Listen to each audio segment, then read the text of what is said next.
El Señor les bendiga abundantemente. Gracias por acompañarnos en esta mañana. También saludamos a todos los que nos siguen por el internet. Sean ustedes bienvenidos y también les deseamos un feliz año nuevo cargado de muchas bendiciones. Hoy queremos invitarles a que busquemos en nuestras Biblias segundo libro de Crónicas, capítulo 7, versículos del 11 al 16. Segundo libro de Crónicas, capítulo 7, versículos del 11 al 16, y digan amén cuando lo tengan, por favor. Segundo de Crónicas, capítulo 7, versículos del 11 al 16.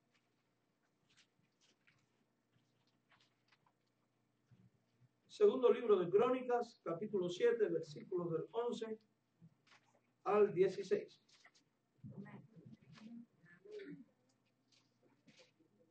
Y el mensaje de hoy lleva por título ¿Cómo reconciliarnos con Dios? ¿Cómo vivir en reconciliación con Dios? Segundo de Crónicas 7:11. ¿Ya todos están ahí? Amén. Dice ahí de esta manera la palabra de nuestro Dios. Terminó pues Salomón la casa de Jehová y la casa del rey, y todo lo que Salomón se propuso hacer en la casa de Jehová y en su propia casa fue prosperado. Y apareció Jehová a Salomón de noche y le dijo: yo he oído tu oración y he elegido para mí este lugar por casa de sacrificio. Si yo cerrare los cielos para que no haya lluvia, y si mandare a las langostas que consuma la tierra, o si enviare pestilencia a mi pueblo, si se humillare mi pueblo, sobre el cual mi nombre es invocado, y oraren y buscaren mi rostro, y se convirtieren de sus malos caminos, entonces yo oiré desde los cielos y perdonaré sus pecados y sanaré su tierra. Ahora estarán abiertos mis ojos y atentos mis oídos a la oración en este lugar, porque ahora he elegido y santificado esta casa para que esté en ella mi nombre para siempre, y mis ojos y mi corazón estarán ahí para siempre, dice el Señor en su palabra. Oramos. Padre amante de misericordia, te damos las más infinitas gracias por la bendición de poder leer tu palabra, la Biblia, también por la bendición de tener un libro como ella, Señor. Te suplicamos que tu Espíritu Santo nos dirija en esta exposición y nos permita aprender más de ella, porque tenemos necesidad de ti, es que te lo rogamos, Señor, y porque deseamos agradarte, es que te pedimos tu asistencia. Permite, Padre, que la enseñanza que obtengamos de esta porción de la Biblia no quede solamente en nuestra mente y en nuestro corazón, sino que sea movida hacia el área práctica de nuestra vida, o sea, la obediencia. Te lo rogamos todo esto en el nombre de Jesucristo, suplicando de que prepares nuestros corazones para recibir este mensaje. Amén. Al examinar la vida espiritual del pueblo de Dios, o sea, Israel, y la historia de su relación personal con el Señor, descubrimos que la misma estaba marcada por altos y bajos en su relación. Ellos, si leemos el Antiguo Testamento, podemos darnos cuenta que ellos no eran muy fieles, que digamos. Era un pueblo que por tiempo estaban caminando con el Señor, por tiempo se iban tras los ídolos, por tiempo eran muy fieles, por tiempo eran muy infieles. Y lo cierto es que con mucha regularidad, aún a los cristianos también nos pasa esto. Hay algunos, y cada uno de nosotros experimenta tiempos en los cuales camina muy bien con el Señor y otros no tanto. Ellos, amados hermanos, padecían de este problema. Muchos cristianos hoy también padecen de estos problemas. Dios nuestro Señor le permitió al rey Salomón construir el primer templo de piedra, por decirlo de alguna manera, allí en Jerusalén, edificio que sustituiría, que era el sustituto de aquel tabernáculo construido de una manera rudimentaria en el desierto en épocas de Moisés.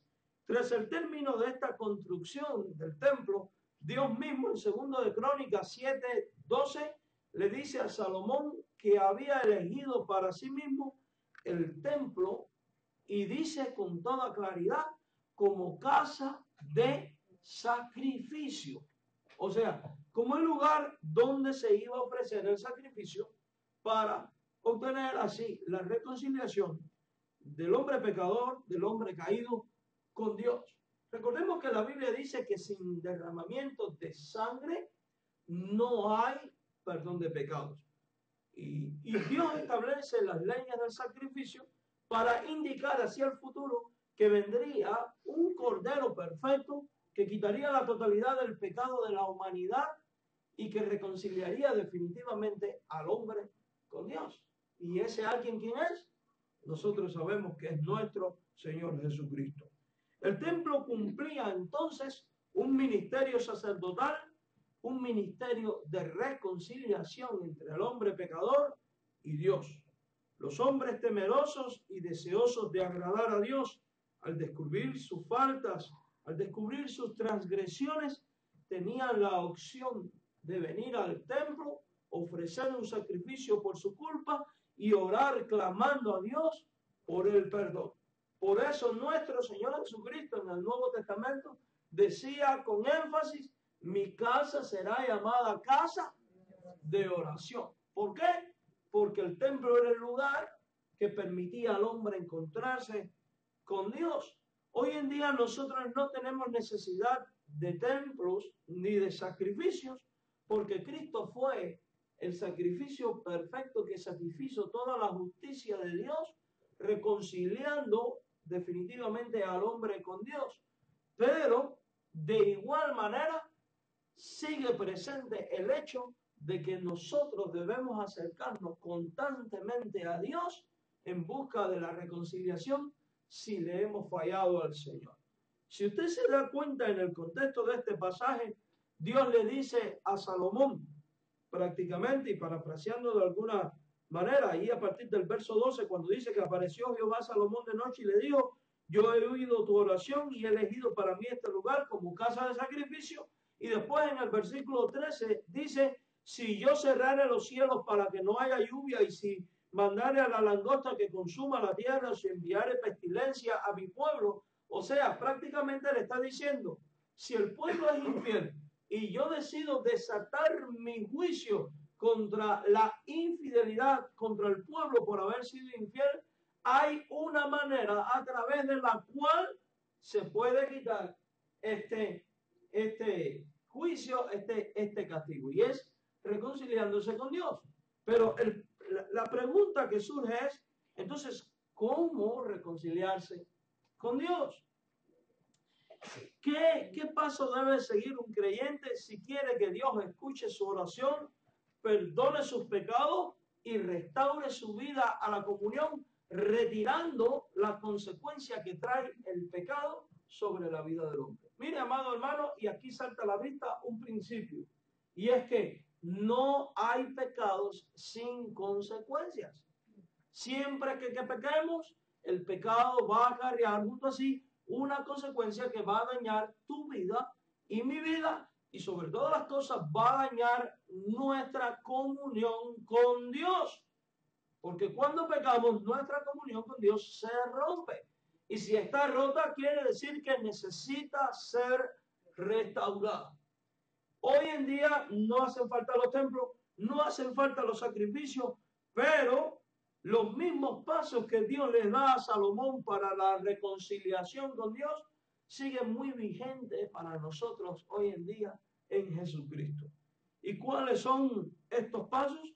Son los que encontramos allí en el verso 14. Quiero leer primero el texto y después desglosarlo. Dice: si se humillare mi pueblo, sobre el cual mi nombre es invocado, y oraren y buscaren mi rostro y se convirtieren de sus malos caminos, entonces yo oiré desde los cielos. ¿Y qué hará Dios? Dice: perdonaré sus pecados y sanaré su tierra. Y aquí podemos identificar, mis amados hermanos, tres pasos muy importantes. El primero de ellos es humillarse ¿ante quién? Ante el Señor. Humillarse ante el Señor. Note que la Biblia, Dios dice allí a Salomón: si vienen estas maldiciones, si tengo que mandar langosta, y entiendes, a langosta el insecto que se comía las plantas, no la langosta que nos comemos, nos vamos al restaurante, Y la langosta en la Biblia es símbolo de hambre, porque si se consume los vegetales, ¿qué iba a comer el pueblo?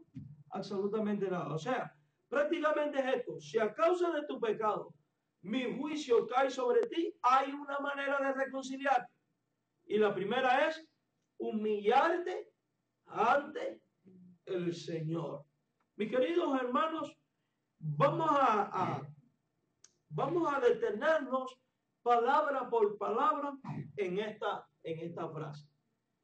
Yo quiero que usted piense en esto. Esto se lo está diciendo Dios al pueblo hebreo, pero ¿estos principios son aplicables a nuestra vida como cristianos también? La respuesta es un sí. Porque también nosotros en Jesucristo venimos a ser pueblo de Dios. Además de ello, también nosotros cometemos faltas y pecados y transgresiones que causan la ruptura de nuestra comunión con Dios. También nosotros cometemos faltas y pecados que acarrean consecuencias sobre nuestra vida y el juicio de Dios sobre nuestra vida.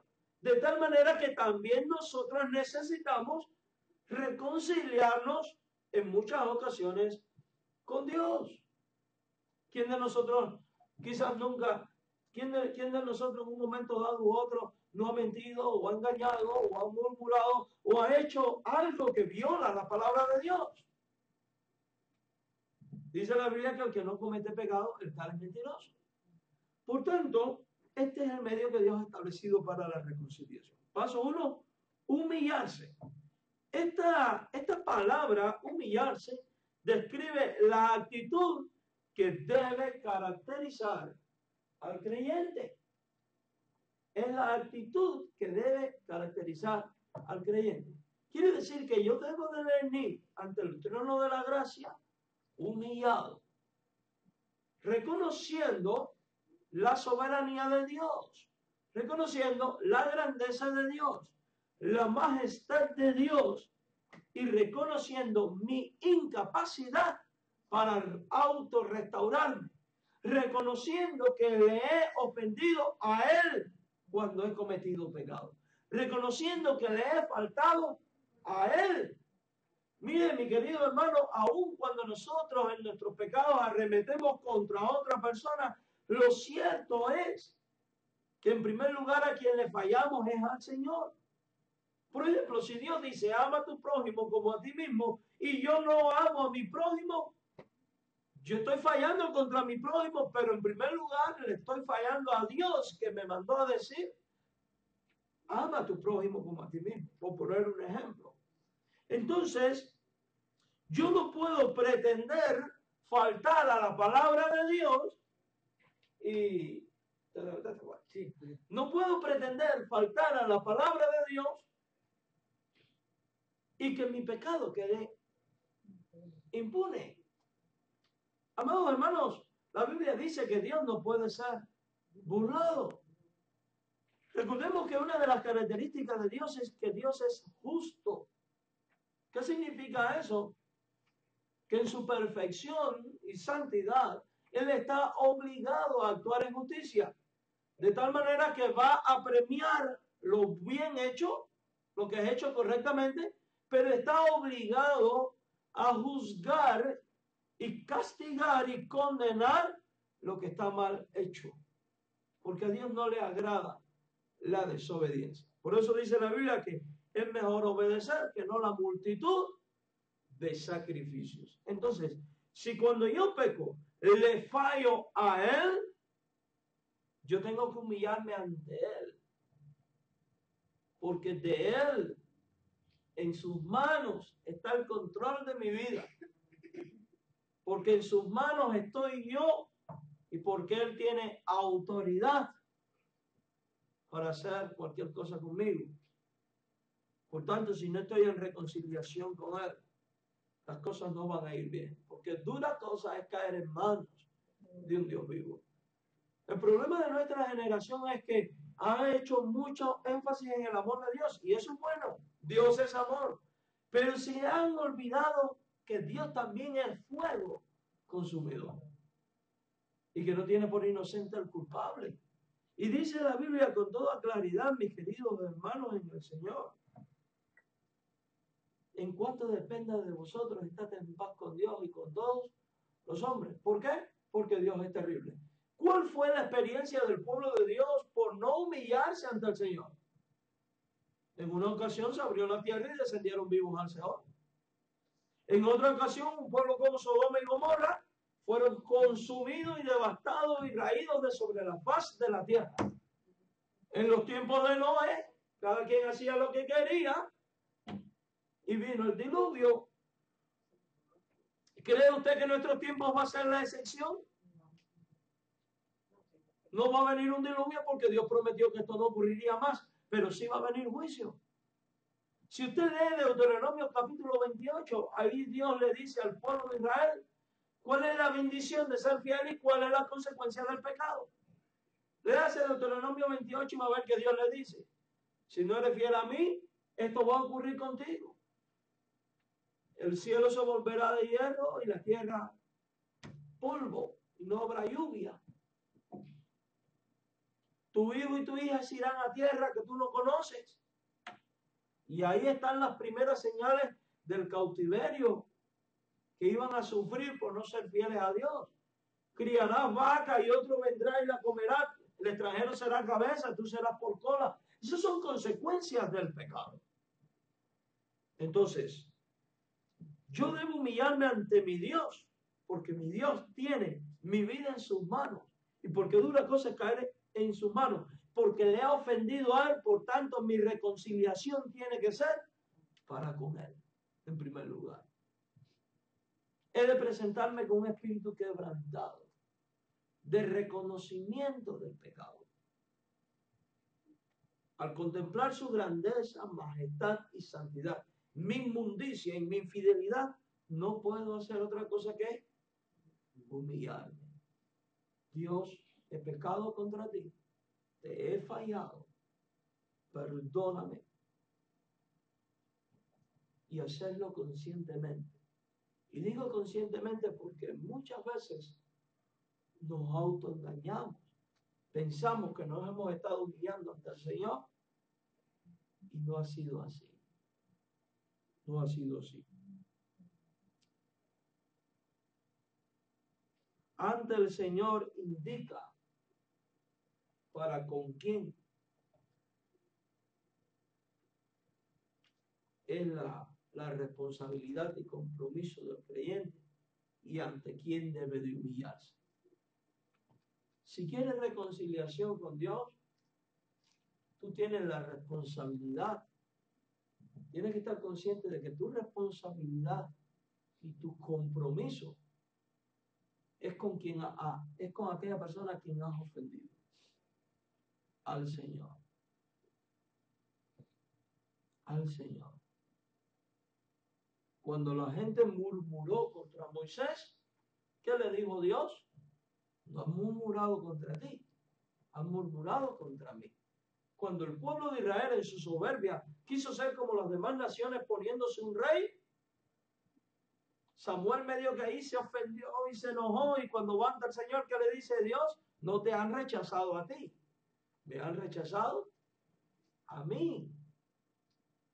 Amado, la Biblia dice: el alma que pecare esa morirá. Esa morirá. Jesucristo dijo: quien no lo recibe ustedes, a mí no me recibe. Lo dice al revés: quien lo recibe ustedes, a mí me recibe, pero aplica también a la inversa. A donde quiero llegar es que todo pecado que el hombre comete, lo comete contra el Señor. Y todo pecado que el hombre comete, también puede dañar, uno, tu vida personal, y dos, a tu prójimo. ¿Cómo puede dañar a tu prójimo? Siendo tú piedra de tropiezo o llevando a cometer el mismo pecado que tú. Eso nos hace pecar contra Dios. Entonces, yo he de estar consciente de que a la hora de reconciliarme, no se trata de reconciliarnos con la iglesia. No se trata de reconciliarnos con una persona. No se trata de ir ante un confesor que te diga tus pecados te son perdonados. No. Se trata de venir al lugar correcto, que es ¿quién? Dios. Y después que te has reconciliado con Dios, ir y restaurar tu vida. Si tu pecado ha sido contra Dios, restaurar tu vida con Dios. Si tu pecado ha sido también contra tu hermano, ir y restituir el daño causado. En primer lugar, pidiéndole perdón. En segundo lugar, restaurando lo que se ha roto. Porque cuando yo vivo en perfecta reconciliación con Dios y con mis hermanos, estate en paz con Dios y con todos los hombres, cuanto dependan de vosotros, dice la Biblia, yo voy a andar como Dios quiere. Voy a andar en el centro de la voluntad de Dios porque Dios me pide estas cosas. Y cuando yo ando en el centro de la voluntad de Dios, yo voy a ser bendecido porque Dios se place de la obediencia. Entonces, ante el Señor indica para con quién es la responsabilidad del creyente en cuanto a humillación. Humíllate ante el Señor. Si has pecado con tu hermano, pues también humíllate delante de tu hermano pidiéndole perdón. Pidiéndole perdón. La segunda cosa que vemos, el segundo paso que vemos en este pasaje para encontrar la reconciliación con Dios si le hemos fallado y evitar que su juicio venga sobre nosotros, sino que más bien su bendición, su asistencia venga sobre nosotros, es buscar el rostro del Señor en oración. Lo primero es humillarse. Lo segundo es buscar el rostro del Señor ¿en qué? En oración. Dice el versículo 14 de 2 de Crónicas 7. Si se humillare mi pueblo sobre el cual mi nombre es invocado, o sea, el pueblo que es mío, es lo que está diciendo Dios, y oraren y buscaren mi rostro, o sea, si hicieren estas cosas, orar y buscar el rostro del Señor, luego vamos a ver que da hacia al final del versículo lo que Dios va a hacer. Voy a oír, voy a derramar desde los cielos, voy a perdonar tu pecado, etcétera, etcétera. Pero lo cierto es que esto no va a venir si no nos humillamos y si no buscamos el rostro del Señor en oración. Entonces, en la reconciliación con Dios, la oración juega un papel muy importante. Buscar indica la necesidad del creyente. ¿Qué es lo que uno busca? Uno busca algo que ha perdido. O busca algo que tiene que recoger. Por ejemplo, si a usted se le pierde su ID, ¿qué usted empieza a hacer?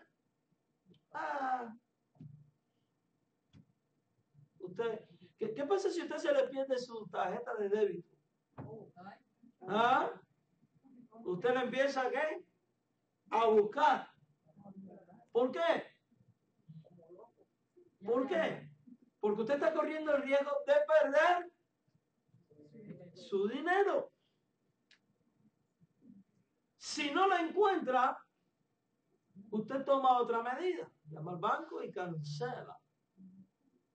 Algo muy parecido ocurre en la vida cristiana. Si le fallamos a Dios, si pecamos contra Dios, hemos perdido algo. La comunión con Dios. Y junto con la comunión con Dios hemos perdido el beneficio de todas sus bendiciones y la garantía de que Él escucha nuestra oración, etcétera. Y por tanto tenemos que buscar. ¿Pero buscar qué? Buscar reconciliar nuestra vida con Él. Buscar ponerme a cuenta con Él para que mi deuda sea saldada, mi culpa sea quitada y sea yo restablecido a la comunión con Él. Porque de lo contrario, si buscar el rostro y humillarse, dice en el verso 14, que cuando hacemos eso, entonces, dice él, o sea, si hacen esto, dice, entonces yo oiré desde los cielos, perdonaré sus pecados y sanaré su tierra. Quiere decir que si yo no busco el rostro del Señor en oración, si no me humillo ante Él, Dios no va a oír desde los cielos nuestra oración. Dios no va a perdonar nuestros pecados y Dios no nos va a sanar.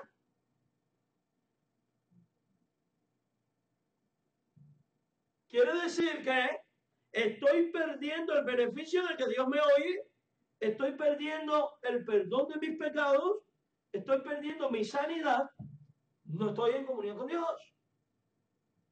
Eso necesita ser encontrado. Cuando yo peco, esto es lo que tengo que buscar. Mi reconciliación, mi comunión con Dios. De lo contrario, no voy a ver beneficio. También en el hecho de buscar, vemos la gracia de Dios abriéndose hacia nosotros, hermanos. Y aquí vemos la expresión del amor de Dios. Dios no es alguien de que cuando le fallamos enseguida nos pasa la cuenta y me fallaste, aquí no te quiero ver más, fuera de aquí. No. Dios da la oportunidad para que sus hijos nos reconciliemos con Él. Y la humillación y la acción de buscar a través de la oración es un campo de oportunidad que Dios nos da para que no vengan sobre nosotros los males que trae el no estar en comunión con Dios, sino para que nuestra oración sea oída, nuestro pecado perdonado y nuestra tierra sanada. Entonces, esta oportunidad que Dios nos da de buscar es una muestra de su amor, de su misericordia y de su gracia. ¿Quién es el insensato? El que no lo aprovecha. El que no se toma en serio que cuando le ha fallado a Dios necesita buscar esta reconciliación. A usted se le pierde su tarjeta de crédito y de buena la primera alguien le llama por teléfono y le dice, ¿es usted fulano de tal? Sí, soy yo. Oh, mire, yo me encontré su tarjeta en tal lugar y junto con ella vi que venía su dirección, un teléfono y le estoy llamando. Usted le diría a esa persona, mira, yo vivo en tal lado, ven y tráemela. ¿Qué usted haría? ¿Dónde te puedo ver para irla a buscar? ¿Por qué? Porque fuiste tú el que perdió. Y usted va a buscar. Le toca a usted venir ante Dios a buscar la reconciliación. Y esta acción de buscar es a través de la oración. Dice el texto, y oraren y buscar en mi rostro. Quiere decir que hay que dedicar tiempo a la oración. ¿Y qué se refiere a la Biblia cuando dice buscar el rostro de Dios? ¿A qué se refiere? ¿Cómo puede decir buscar el rostro de Dios si la Biblia dice que Dios es espíritu y que como espíritu pues nadie lo ha visto nunca y el que lo ve muere? ¿Cómo puedo yo presentarme ante Dios si le veo el rostro pues me voy a morir? Mire, la Biblia cuando dice buscar el rostro del Señor es presentarte ante su presencia. ¿Nuestro pecado está oculto ante los ojos de Dios? Dígame. No. Todo cuanto hemos hecho está expuesto en la presencia de Dios. Cuando dice orar y buscar el rostro de Dios, se refiere a enfrenta con toda responsabilidad lo mal hecho. Humilla ante el Señor. Expon tu causa al Señor. Pídele perdón. Clama a Él. Y Él te va a escuchar. Dice, busca el rostro del Señor. Porque en tanto y en cuanto no busquemos este rostro, no vamos a ser escuchados. Solo Dios se inclina cuando ve que estamos buscando su rostro, porque queremos la auténtica reconciliación. Queremos restaurar nuestra vida. Y aclaro que restaurar nuestra vida implica restaurar el daño cometido también. Entonces, la oración es el medio. Por tanto, mi querido hermano, si en algún momento u otro de tu vida caes en pecado, sea cual sea el pecado, recuerda que Dios no quiere que tú permanezcas en esa condición de pecado. Dios no quiere que tú permanezcas fuera de su comunión. Él quiere que estés en comunión con Él, pero debes humillarte y debes buscar su rostro. ¿En qué? En oración. Buscar el rostro del Señor también implica derramar tu vida ante Él. Todo lo que tienes, todo lo que eres, todo lo que has hecho, confesarlo ante su presencia y pedirle perdón de una manera genuina y sincera. El rostro del Señor indica entonces el lugar correcto donde buscar. A veces creemos que el lugar correcto es la iglesia.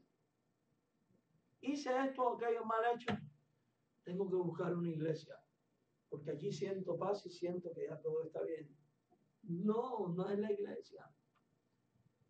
La Biblia dice que es el rostro del Señor, es buscar la presencia del Señor.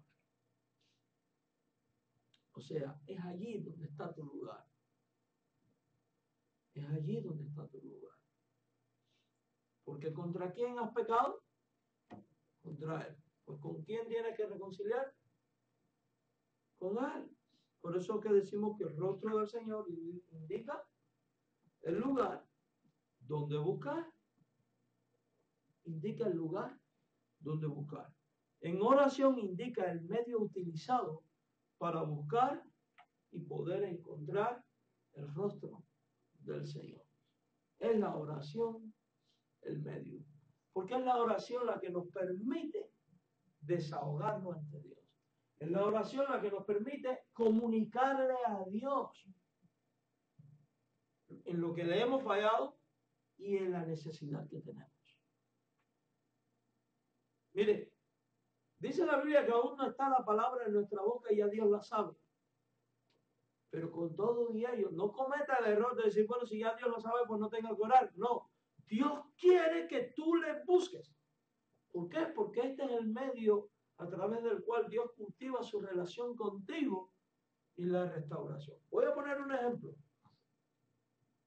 Cuando el rey David pecó con esta muchacha, con Betsabé, ella sale embarazada, todos conocemos la historia y la tragedia. Al final terminó casándose con ella. El niño nace y está en estado grave. ¿Y qué hace él? Él se humilla ante el Señor. Él empieza a ayunar y a orar. El niño muere. Diríamos, ¿qué criminal es Dios? No.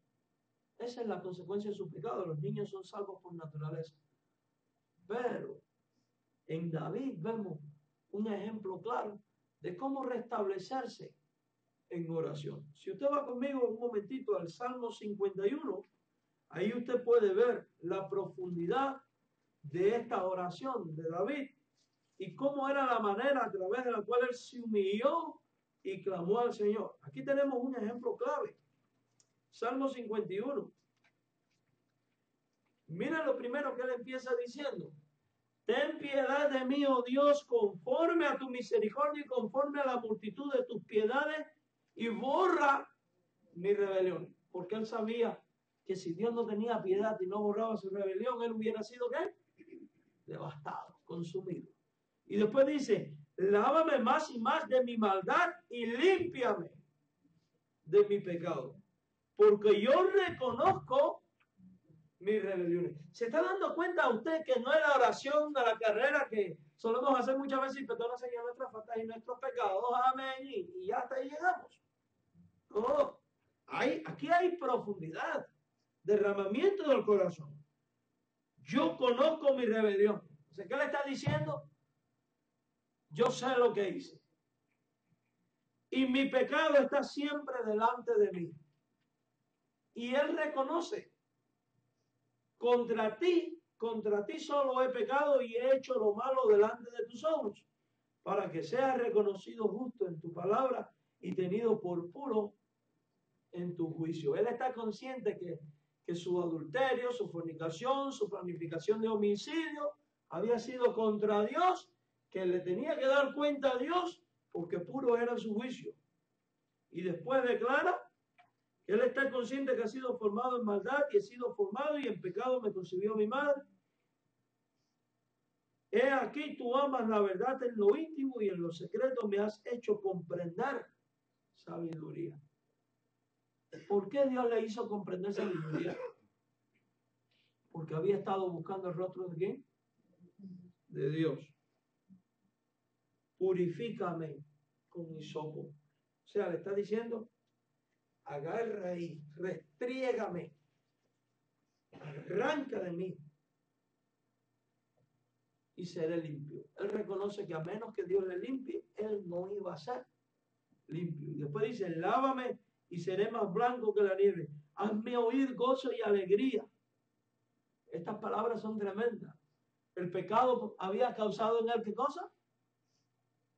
Tristeza, amargura, resentimiento. Su gozo había, ¿qué? Y su alegría había desaparecido. Por eso le está diciendo, hazme oír gozo y alegría. Prácticamente le está diciendo, no aguanto más esta vida. Dios, devuélveme mi gozo. Y se recrearán los huesos que has abatido. Esconde tu rostro de mis pecados y borra todas mis maldades. Oye, esto es una confesión tremenda. Y después Dios le dice, cree en mí, oh Dios, un corazón limpio. ¿Por qué le pide él que cree un corazón limpio? Porque él estaba consciente de que su corazón estaba ¿cómo? Sucio. Y renueva un espíritu recto dentro de mí, porque su espíritu estaba torcido. No me eches de delante de ti y no quites de mí tu Santo Espíritu. Aclaro aquí, en estos tiempos el Espíritu Santo tenía un ministerio itinerante, no es como nosotros hoy que permanece, no es quitado porque dice la Biblia en Filipenses que tenemos, que Él es las arras, la garantía de la herencia adquirida hasta el día de la redención. Y después dice, vuélveme el gozo de tu salvación. No es que había perdido la salvación y diciendo, devuélveme la salvación, no. Lo que está diciendo es, devuélvame esa alegría que tienen los que son salvos.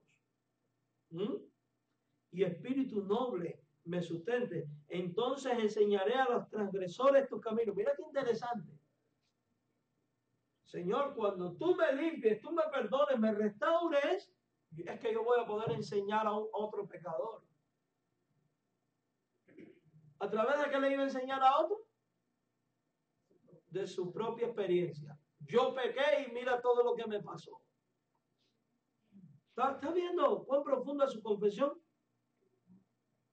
Y los pecadores se convertirán a ti. Líbrame de homicidios. Interesante. ¿Qué es lo que había cometido? Y ahora le está pidiendo a Dios ¿qué cosa? Líbrame de esto. De volverlo a hacer. Oh Dios, Dios de mi salvación, cantará mi lengua tu justicia.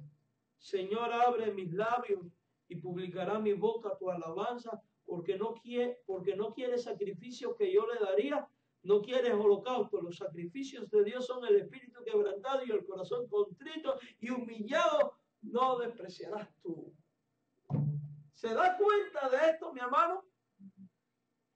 No es la alabanza lo que Dios quiere. Y el culto a Dios es una de las cosas más hermosas y grandes que un creyente puede hacer. Pero más grande que el culto y que la alabanza es tener un corazón contrito para con Dios, humillado ante Dios. Porque el corazón contrito y humillado, Dios no desprecia. Por tanto, cuando tú caigas, venga a Él en oración, humíllate ante Él, haz confesión como esta.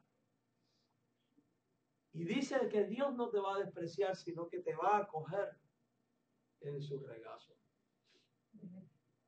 Uno de los pasajes que más me impactan a mí de la Biblia y que alabo el nombre del Señor porque Él es así, es cuando leo las 99 ovejas y la oveja perdida. La oveja perdida no era un inconverso, era un creyente que se había alejado. Y Dios lo va a buscar y lo toma y lo sana y lo restaura. Pasajes como estos a mí me impactan.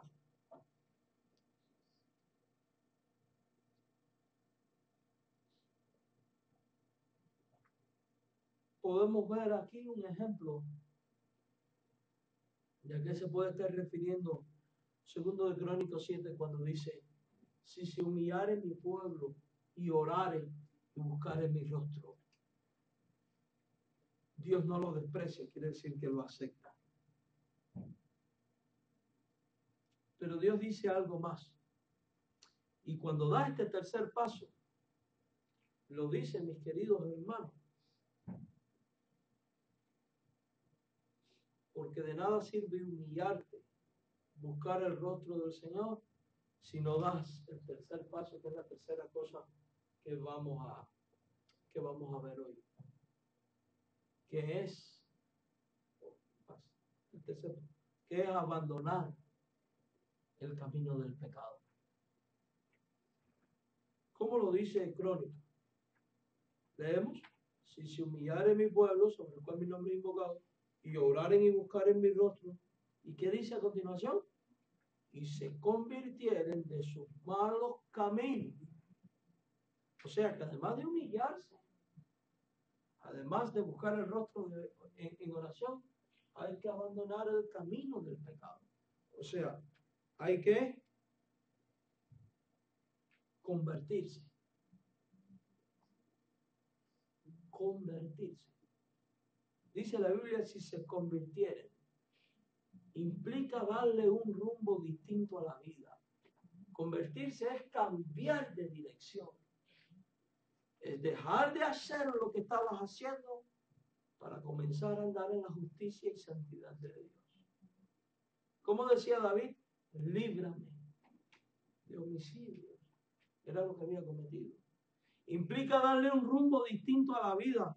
O sea, abandonar el camino del pecado para seguir el camino trazado por Dios en su palabra. En otras palabras, es abandonar el camino del pecado para seguir el camino de la santidad. Entonces, si queremos que Dios oiga nuestra oración, sane nuestra tierra y perdone nuestros pecados, tiene que haber un cambio en mi actitud para con los pecados cometidos. David experimentó un cambio. Él dijo, líbrame de homicidio. ¿Cuál es tu motivo de oración? ¿Líbrame de qué? Bueno, de eso que te ata y que te hace romper la comunión con Dios. A veces ocurre que nos pasamos toda la vida en la misma y no hay cambios. Conversión implica cambio de rumbo. Implica sacrificio personal por abandonar el pecado. Si se convirtieren de sus malos caminos, para que haya auténtica conversión o abandono del pecado, tiene que haber un reconocimiento y aceptación de que el camino que hasta el momento llevabas no era bueno sino malo, no era santo sino pecaminoso. Un drogadicto no va a empezar a restaurarse hasta que no reconoce su adicción.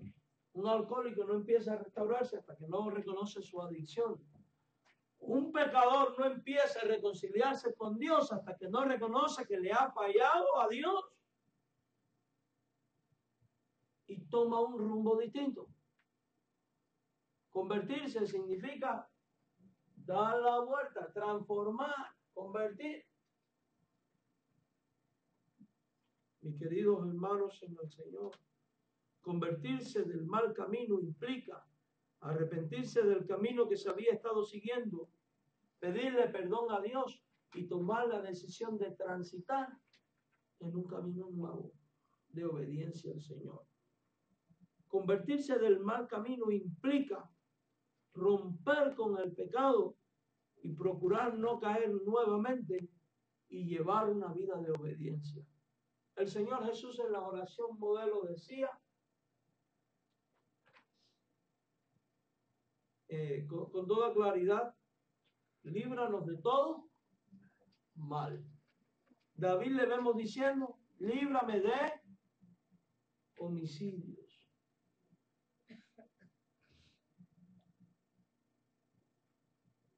Tiene que haber disposición por un abandono definitivo de no volver a hacerlo. Si no lo hacemos, vamos a estar siendo hallados como estaba la gente del Antiguo Testamento. ¿Qué hacía la gente del Antiguo Testamento? No se estaban tomando en serio a Dios. ¿Por qué? Porque ellos habían desarrollado la idea de que podían pecar, al fin y al cabo con sacrificar un carnero ya todo estaba bien. Hoy en día ocurre más esto dentro de la Iglesia Católica. No importa lo que hago, al fin y al cabo el cura es amigo mío y me echa ahí su bendición y yo quedo perdonado. Número uno, de nada sirve tu confesión, de nada sirve tu supuesto arrepentimiento si en tu corazón no hay un verdadero dolor por el pecado cometido y una disposición auténtica de querer abandonarlo. Dios dice en su palabra, y se convirtieren de sus malos caminos. Quiere decir que tiene que haber, ¿qué cosa? Conversión. Concluimos diciendo que cuando el pecador se humilla ante el Señor, busca el rostro de éste en oración y se convierte de sus malos caminos, estas son las promesas de Dios. Dios promete oír la oración desde el cielo. Dios promete el perdón de los pecados y Dios promete sanar la tierra del pecador, o sea, su vida y su ambiente. Cuando el creyente recibe respuesta a su oración, queda perdonado, su vida queda sanada y entonces puede vivir feliz, porque los pasos que siguió le devolvieron la comunión con Dios, el gozo del Señor. Puede vivir tranquilo porque anda en estado de reconciliación y auténtica paz con Dios. Entonces los pasos anteriormente citados valen la pena seguirlos. Amén. Vale la pena seguirlo. Si tú le has fallado a Dios, si crees que tu comunión con Él no está bien, este es el momento para que te humilles ante Él. Vengas a Él en oración. Te arrepientas y te conviertas de tu mal camino. Y entonces la paz de Dios, la auténtica paz de Dios, vendrá a ti. Oramos. Señor nuestro Dios, gracias por tu palabra, la Biblia, porque ella nos da todo tu consejo. Nosotros reconocemos que con mucha frecuencia te fallamos y te faltamos. Y esto hace que nuestra comunión contigo quede dañada y rota. Esto también acarrea consecuencias.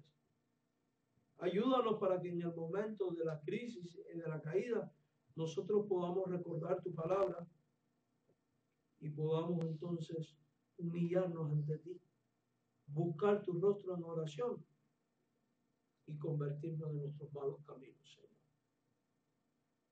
Porque solo así es que tú vas a oír la oración, vas a perdonar nuestro pecado y vas a sanar nuestra vida. De lo contrario, Señor, estamos expuestos a tu juicio. A veces, Señor, no tenemos las fuerzas para hacer estas cosas. Y tú nos anhelas celosamente. Obra en nuestra vida de tal manera que cuando te fallemos podamos nosotros venir a ti. Tener anhelo por ti. Dolor por haberte fallado, Señor. Bendice a nuestros hermanos, también a todos los que nos siguen por el internet. Y haz que esta tu palabra pueda ser de bendición para nosotros. En Jesucristo. Amén. El Señor le bendiga ricamente.